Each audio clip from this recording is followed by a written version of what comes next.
Yo, check this out. This Mase, newest and youngest member of Bad Boy. I'm young, I'm pretty, I hit hard, I'm in the best shape of my life. Don't nobody want to challenge me right now. So when you think of Mase, you think of Harlem World, think it's not a game. Has your life changed that much? My life has changed tremendously. Every time I think about when I used to come home and watch videos, now I'm the guy that's in the video. Now, you know, everybody loves Bad Boy, but, you know, there are a lot of girls out there that like you, too. So why do you think that the ladies are, like, really feeling Mase? I don't know, I guess my voice. I just talk real slow. I do what make me happy. You know, a lot of people gonna say I'm crazy, I'm leaving money behind and a lot of things. But it's just, you know, how I feel in my heart. Because everybody can live when you're on top. Can you stay on top? That's the real question.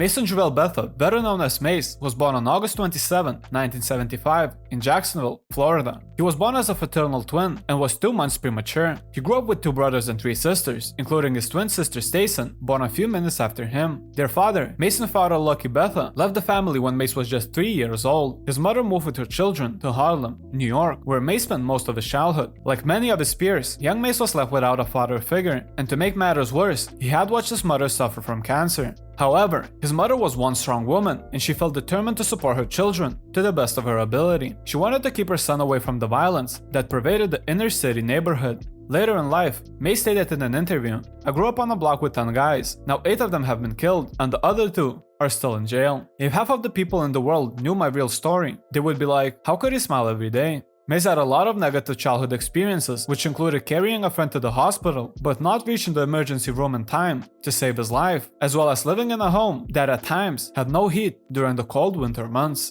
While his mother tried as best as she could, during his early teenage years, it didn't take long before Mase started to get in trouble on the streets of Harlem. Thankfully, when he was 13, his mother sent him back to Jacksonville to live with relatives and keep him off the streets. This is where Mase first began attending church on a regular basis. He said, "You know, down south, you have to go to church. I don't care how hard you think you are, but any down south parents or guardians are like, you going to church." So when I first started getting into a little bit of trouble in school, my mother always told me, "You gotta go down south. You starting to speed. I don't want to see you turn out like guys that you know or whatever." Right. So I went down south and I came back with a lot of good values, and I came back up here with the mind of a 30-year-old, but I was really like 15. What part of down south? Jacksonville, Florida. Woo, country. Even after young Mase returned to his mother and siblings back to Harlem, the lessons he learned about the religion continued to stay with him. He returned to Harlem and began showing a promise as a basketball player. Before climbing to the top of the hip-hop scene, Mase dreamed of one day playing for the NBA and looked up to basketball superstar Michael Jordan rather than Puff Daddy. He became the leading point guard for his team at Manhattan Center High School during the 1993 season, where he played alongside Camron Gills, who went on to be known as rapper Camron. I was more or less thinking, I'ma go to the NBA, I'ma buy my mom that big house, that big car. I used rap as plan B. Unfortunately, his chances of becoming a professional basketball player grew dimmer when he was unable to make it into a Division I college due to his poor academic scores. He attended the State University of New York at Purchase on a basketball scholarship, where he grew to realize that he was unlikely to make it to the NBA, and instead shifted his focus to writing music, producing demo tapes, and performing at local nightclubs with other rap hopefuls around his neighborhood. Some of his early rhyming partners included the Lokes, DMX, McGruff, Big L, and a group called Children of the Corn, whose members included Mase, better known as Murder or Murder Mase to the rap scene of Harlem, Killa Camron Cam, McGruff, Big L, and Bloodshed. His sister Stacey told Fontaine, "I used to invite my friends over to listen to his demos. They used to always think he was hot and wonder why this song or that song wasn't on the radio." Subsequently, Mase, driven by the compliments of his fellow rappers and his family, decided to concentrate on a career in music. He hired a new manager named Country, who encouraged Mase to tone down his rhetoric and produced a new demo tape that he hoped would catch the attention of a record company. After so many struggles and hardships, Mase finally had something that could change his life forever. Now, the only thing left was to find a record label willing to sign him.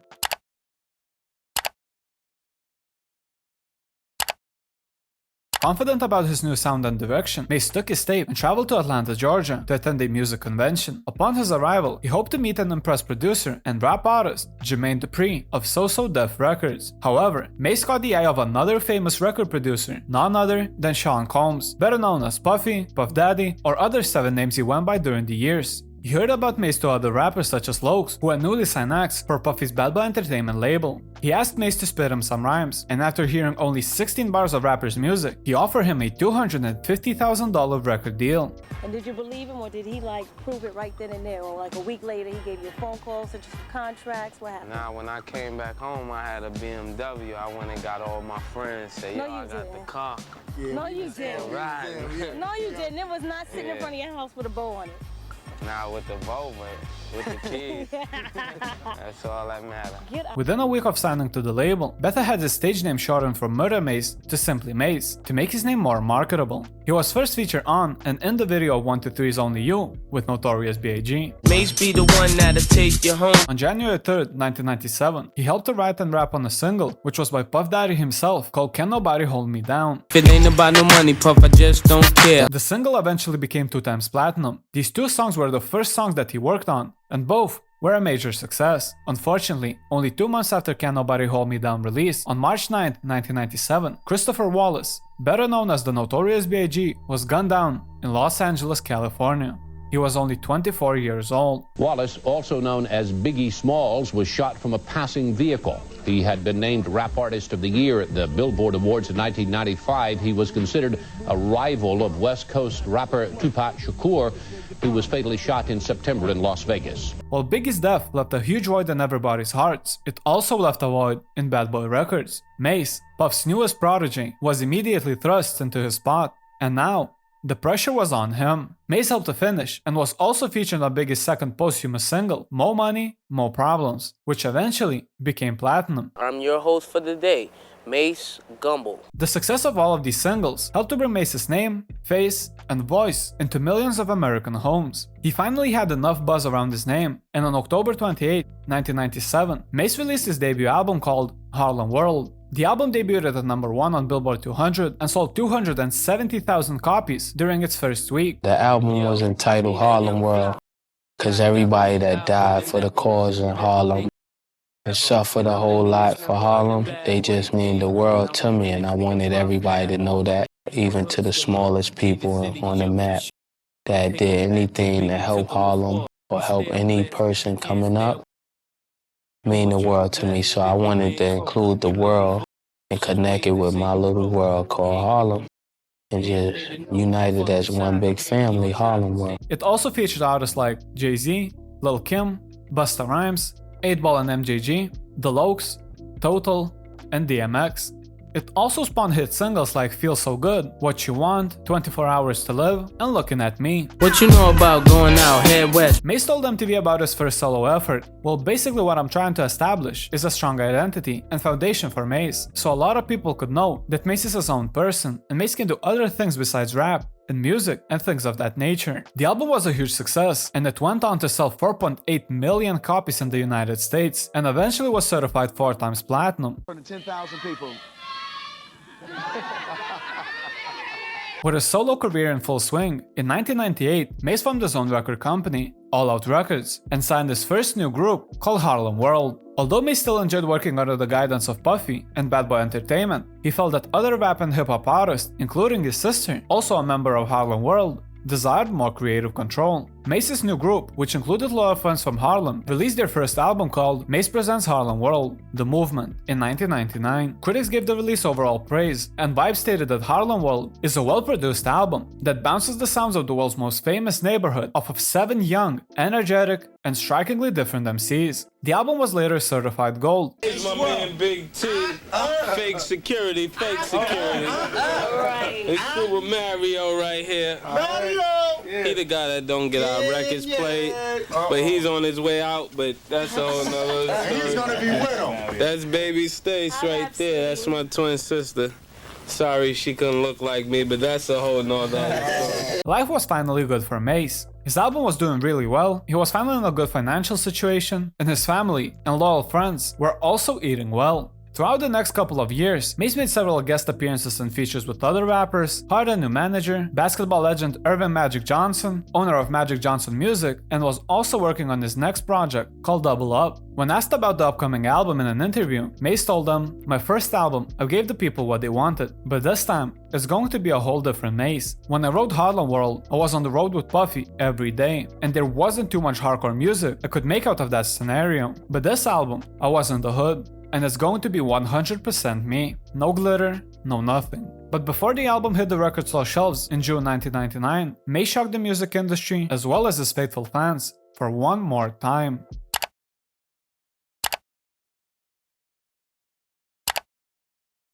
Throughout the 1998, whenever asked about his future plans, Mase kept reminding everyone that he's not just a rapper, and even went as far as saying that he doesn't want to make a second album. I know your album's gone double platinum. What do you have coming up? Are you thinking about your second album already? Yeah? I don't really want to do another album. What? I want to do something else. I'm not touching that at all. I don't want to do music that long anyway. Really? Why you say I feel that? like I'm intelligent enough to do other things besides music. So music's not here for you? Music is in my heart, but music was a plan B.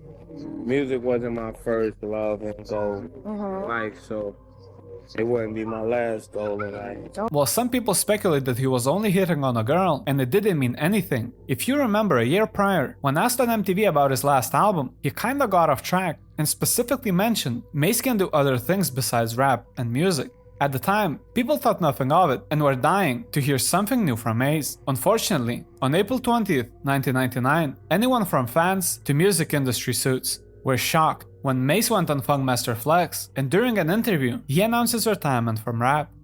I got my man Mase on the phone. What's up, baby? I'm chilling, Flex. I feel mad good. I gotta let a fax today from Magic Johnson Music.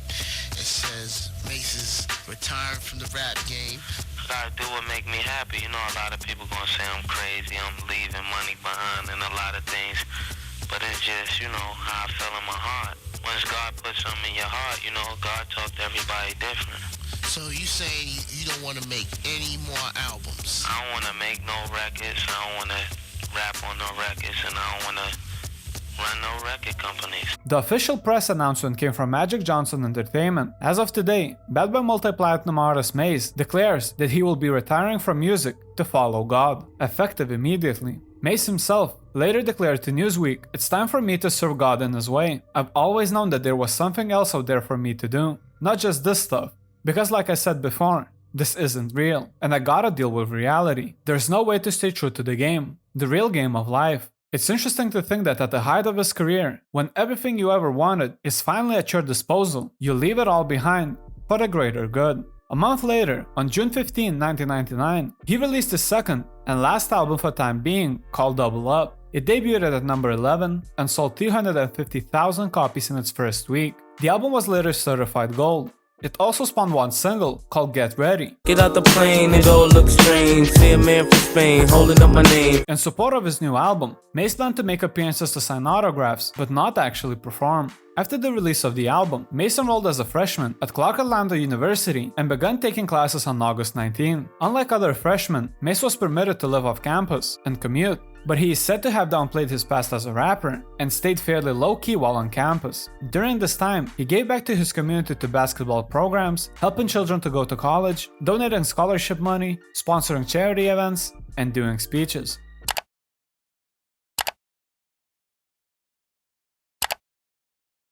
Well, it seemed like he was doing better than ever. After a 5-year hiatus from music, during which he became an ordained minister, Mase made his return to music with an album called Welcome Back in summer of 2004. The album debuted at number 4 and sold 188,000 copies in its first week. This was Mase's first album to not have a parental advisory warning. Hello, boys and girls. How are you? It spawned 3 singles called Welcome Back, Breathe, Stretch, Shake, and Keep It On. The album portrayed Mase's new Christian life and cleaner image. He also dubbed himself a bad boy gone clean. Because I'm back.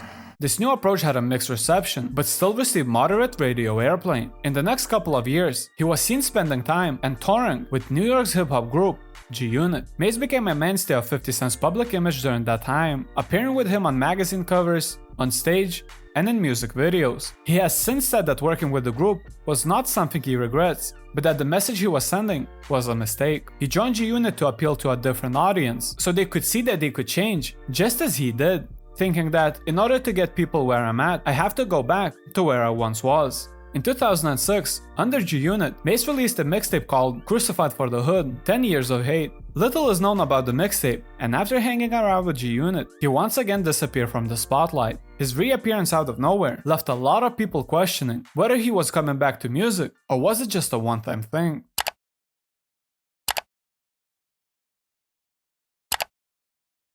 Since his last album in 2004, Mase has traveled between his career as a rapper and life as one of the gods chosen. In early June 2009, Mase once again reappeared on the scene. This time, his strategy was to start appearing on R&B artist remixes and try to re-spark his comeback. During an interview, Mase stated that Michael Jackson's death was the thing that influenced him to make a comeback. He was featured on the last verse of Uptown Boy by Harry O and Ron Browse. A week later, Mase appeared on Street Remix for Drake's Best I've Ever Had and on Power 105.1 to discuss his comeback with the Prince of New York, DJ Self. He used the radio show as his outlet to release new music throughout the rest of the summer, with a new song or feature premiere every Friday. On DJ Self's show, he released 3 songs with his features added to them, and on last Friday in July, Mase released Shut Down the City, which was the second solo release since his comeback began. The song discusses the rapper's legacy and refers to the ways in which rap, as a business, has changed since his heyday. Remember, I'm like magic before he got sick. Unfortunately, it failed to gather a lot of noise. In October 2009, Mase made an impromptu appearance on a live radio interview with Diddy Dirty Money on V103. He told the studio staff he brought documentation that would release him from the Bad Boy label and gave the forms to Diddy during the interview. Diddy signed the forms and announced Mase has the freedom to do whatever he wants to do. It was later revealed the forms did not end Mase's contractual obligations to the record label, but rather allowed him to appear on songs with artists from different labels. In 2010, Diddy offered Mase a 1-year release from Bad Boy to settle all their differences, with which Mase decided to retire from rap for good. Over the past 10 years, he made a couple of appearances here and there, but unfortunately nothing that made his career to pick back up. He originally retired from music in 1999 to follow in steps of God, claiming to be unhappy as a rapper and that no money could bring him happiness anymore. But after more than 20 years, it's more prominent than ever that Mase never lost his love and passion for music. We can continuously see him in a battle between his beliefs of becoming one with God, spreading the word of joy, and making a return to music. His dips between music and religion are still continuing to this day. In 2017, he released a song called The Oracle, which was a direct diss track to Camron over the beef, which had been going on for years now. Wearing pink, guess he think he matching. A couple of years later, he was seemingly ready to move forward with his religious relationship, and in 2021, Mase was announced the head of the Gathering Oasis Church in Atlanta, Georgia. Not even a year later, he dipped back into music, and in 2022, Mase became an artist of newly led Death Row Records. And I'm out here to meet with Snoop, so I could do another joint venture with Death Row Records.